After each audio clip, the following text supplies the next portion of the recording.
पानी टोपे पाइनु नहीं, खाइया को पाइनु नहीं।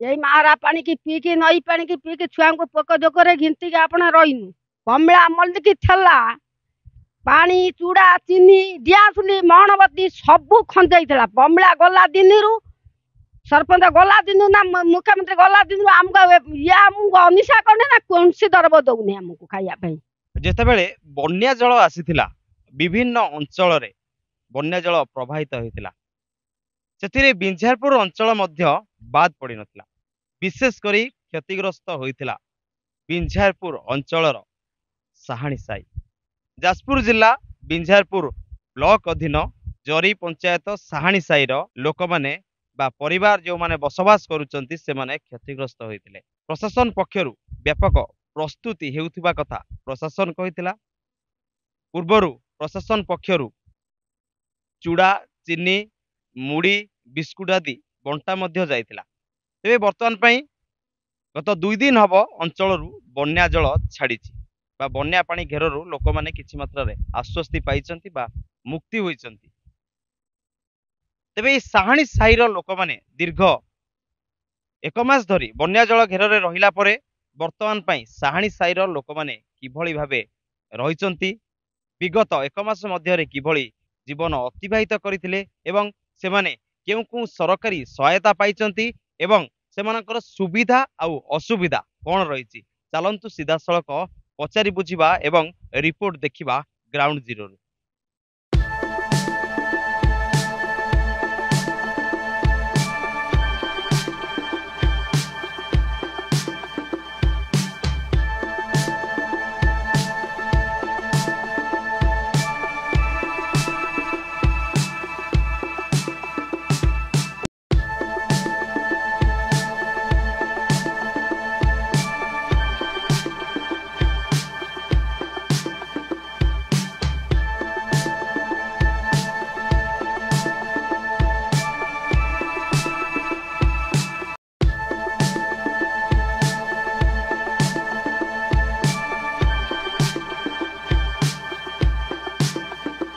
बर्तमान पई आम सहित रही साहाणी साईर जड़े व्यक्ति तेज चलतु सहित आलोचना करवा पाखर पचारि बुझा एने से कौन कहते आज्ञा स्वागत करी बड़ खबर गोटे परिचय देवे आज्ञा से साहाणी सार श्री गोपाल चौल साहू कौन कहे आपण अंचल प्रत्येक वर्ष ये बन्या जल आसे बन्या जल घेर रुहति यही वर्ष जो बन्या जल आसला आप केते दिन धरी बन्या जल पानी घेर रही प्रथम जो बन्या आसला प्राय 12-14 दिन रहिलु तापर द्वितीय जो पानी आसला ये गोटे हप्ताह हम है आउ काली ठारू टिके पानी कमी प्रशासन एठिके आसीथिला कि नहीं प्रशासन प्रथम बड़ी आसीथिले चूड़ा बिस्कुट मुड़ी आउ चीनी एमती दे जाइथिले शुक्ला खाद्य तापर एहा परे जेतेबेले बन्या जल घेर रहिले प्रशासन आसीथिला आपनकु सुखिला खाद्य मध्ये देगी जाइथिला परवर्ती समय प्रशासन पक्षर के आसिक आपन भेटी जंती ना आसी नाती केही भी आसी ना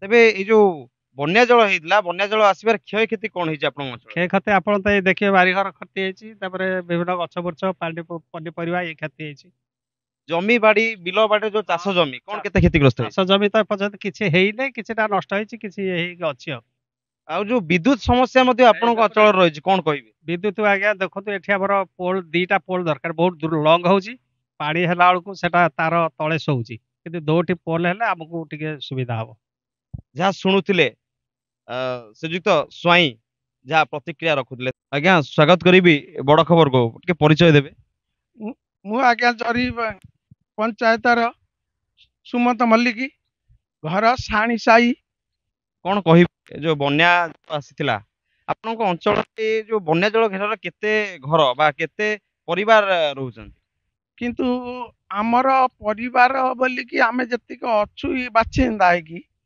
किंतु मिनिमम 70 जन परिवार आउ बड़ दुखर विषय पानी ये मासे 6 दिन हो गलानी काली किंतु पानी ये देह उपर खसी घर आमर 2टा भांगी आउ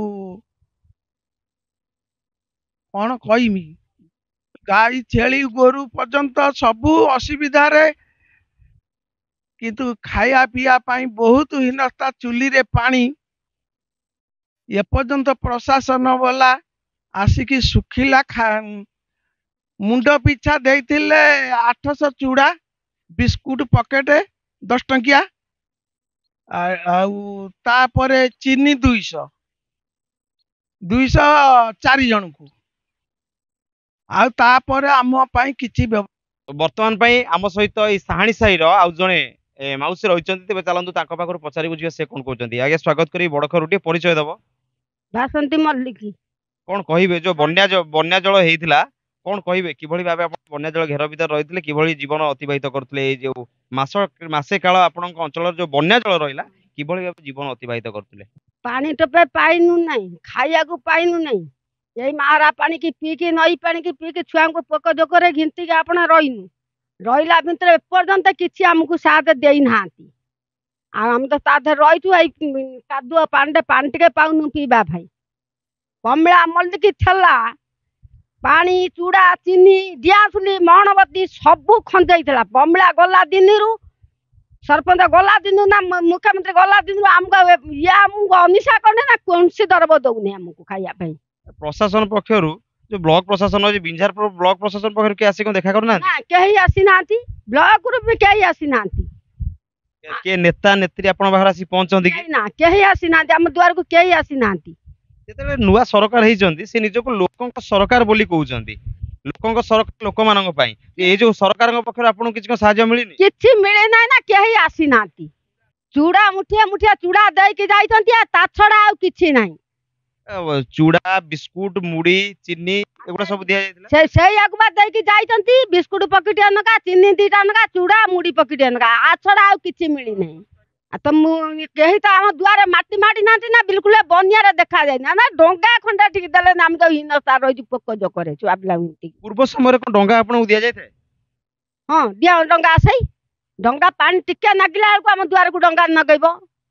ଡଙ୍ଗାରେ ଛୁଆ ପିଲା ଯିବା ଆସିବା କରିବେ। ସଉଦା ପତ୍ର କିଛି ଚୁଡ଼ା ମୁଠେ ଛୁଆଙ୍କ ନେଇକି ଆଣିବେ ବିସ୍କୁଟ ଆଣିବେ ଖାଇବେ। ଡଙ୍ଗା ରହି ଏଠି ବନ୍ଧା ହେଇକି 14 ଦିନ କାଳ ମାସଟିଏ କାଳ ମାସଟିଏ ଆପଣ ଯୋଉ ଏଠୁ ରହିଲେ ବନ୍ୟା ଜଳ ଘେର ଭିତରେ କିଭଳି ଜୀବନ ଅତିବାହିତ କଣ କେମିତି ଖାଇକି ରହୁଥିଲେ? ସେଇ ପାଣି ଟିକେ ପିଇକି ଯାଇ କଣ ତ ଚୁଡ଼ା ମୁଢି ପାଟ ପକେଇ ଦେଇ ଛୁଆ ରହନ୍ତି ଦିନ କନା ଆମେ ସେଇ ଉପାସ ପରିକି ରହୁ। ବନ୍ୟା ପାଣି ପିଇକି ରୁହନ୍ତି ଆପଣ? ହଁ ବନ୍ୟା ପାଣି ପିଇକି ରହୁ ବା। ଆଉ ପାଣି ଟୋପେ ପାଉନା। ସେ ଟ୍ୟୁବଲ କତି ଜଳକୁ ଏତେ ପାଣି ଏଇଖିଣି ଏତେ ପାଣି ହଉଛି ଯିବା ବେଳକୁ ଏତେ ପାଣି ଥଳ କୂଳ ନାହିଁ। ଆଜି ମୁଁ କେମିତି ଯାହା ଶୁଣୁଥିଲେ କିଭଳି ଦୁର୍ଦ୍ଦଶା ଭିତରେ ରହୁଥିଲେ ଅଞ୍ଚଳର ଲୋକମାନେ। ମାଉସୀଙ୍କର ଯାହା ପ୍ରତିକ୍ରିୟା ରହିଥିଲା ଯେ ପାଣି ପିଇବାକୁ ମଧ୍ୟ ପାଆନ୍ତିନି। ଏଇ ବନ୍ୟା ଜଳର ପାଣିକି ପିଇ ସେମାନଙ୍କର ଯେତେ ଦିନ ପର୍ଯ୍ୟନ୍ତ ଏ ବନ୍ୟା ଜଳ ରହିଥିଲା ଅଞ୍ଚଳକୁ ଘେରି ରହିଥିଲା ସେତେ ଦିନ ପର୍ଯ୍ୟନ୍ତ ସିଏ ବନ୍ୟା ଜଳ ପିଇକି ଜୀବନ ଅତିବାହିତ କରୁଛନ୍ତି। ତେବେ ପ୍ରଶାସନର ଏଥିପ୍ରତି ଦୃଷ୍ଟି ଦେବାର ଆବଶ୍ୟକତା ରହିଛି। ପ୍ରଶାସନ ଅବହେଳାଟା କୁହାଯିବ କାହିଁକି ନା ପ୍ରଶାସନ ଯେତେବେଳେ କହୁଛି ମୁଁ ସବୁ ପ୍ରକାର ବ୍ୟବସ୍ଥା କରିଛି ଲୋକମାନଙ୍କ ପାଇଁ, ଯେତେବେଳେ ବନ୍ୟା ଜଳ ଆସିବ ଲୋକମାନେ କିଭଳି ଭାବେ ଖାଦ୍ୟ ପାନୀୟ ପାଇବେ କିଭଳି ଭାବେ ସୁରକ୍ଷିତ ରହିବେ, ଯୋଉ ରହିଲେ ଗୃହପାଳିତ ପଶୁ କିଭଳି ଭାବେ ସୁରକ୍ଷିତ ଅବସ୍ଥାରେ ରହିବେ ସେମାନଙ୍କ ଲାଗି ବ୍ୟବସ୍ଥା କରିଥିବା କଥା ପ୍ରଶାସନ ପକ୍ଷରୁ କୁହାଯାଇଛି। କିନ୍ତୁ ଏଠି ସମ୍ପୂର୍ଣ୍ଣ ତାର ଉଦାହରଣ ଓଲଟା ଦେଖିବା ପାଇଁ ମିଳିଛି। ବନ୍ୟା ଜଳ ଛାଡି ଯାଇଛି ସତ କିନ୍ତୁ ଏବେ ପର୍ଯ୍ୟନ୍ତ ପ୍ରଶାସନ ଅଧିକାରୀ ବା ପ୍ରଶାସନିକ ଅଧିକାରୀଙ୍କର କାହାରି ଏଠି ଦେଖା ଦର୍ଶନ ନାହିଁ। ତେବେ ଏଠି ଦେଖିବାକୁ ବାକି ରହିଲା କେବେ ପହଞ୍ଚୁଛି ପ୍ରଶାସନ। ବିଞ୍ଝାରପୁରରୁ ଦେବୀଦତ୍ତ ସାମଲଙ୍କ ରିପୋର୍ଟ, ବଡ ଖବର।